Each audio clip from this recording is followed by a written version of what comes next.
राज्यात 1 फेब्रुवारीपासून तूर खरेदीचा शुभारंभ. 3.34 लाख मेट्रिक टन खरेदीचे उद्दिष्ट. मुंबई महाराष्ट्र राज्यातील शेतकऱ्यांसाठी एक दिलासादायक बातमी आहे. हंगाम 2025 ते 26 साठी किमान आधारभूत किंमत MSP योजनेअंतर्गत तूर खरेदी प्रक्रियेला उद्या 1 फेब्रुवारी 2026 पासून अधिकृतपणे सुरुवात होत आहे. महाराष्ट्र शासनाच्या सहकार, पणन व वस्त्रोद्योग विभागाने या संदर्भातील शासन निर्णय निर्गमित केला आहे.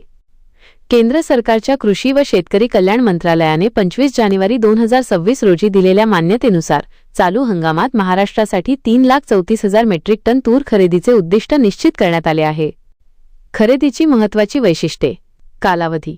ही खरेदी प्रक्रिया 1 फेब्रुवारी 2026 पासून पुढील 90 दिवसांसाठी म्हणजेच 1 मे 2026 पर्यंत सुरू राहणार आहे.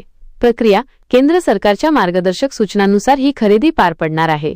अंमलबजावणी. या प्रक्रियेसाठी नाफेड, NCCF आणि भारतीय राष्ट्रीय ग्राहक सहकारी संघ NCCF या संस्थांना सूचना देण्यात आल्या आहेत. राज्यातील पणन महासंघ, वखार महामंडळ आणि विदर्भ सहकारी पणन महासंघ यांसारख्या यंत्रणांना या खरेदीबाबत आवश्यक कार्यवाही करण्याचे आदेश देण्यात आले आहेत.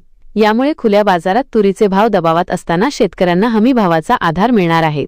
व्हिडिओमधील शासन निर्णय व परिपत्रक आपणास हवे असेल तर ते आपल्या शासन निर्णय व परिपत्रक या टेलिग्राम चॅनलवर उपलब्ध करून देण्यात आलेले आहे. त्या ठिकाणावरून आपण ते डाउनलोड करून घ्यावे.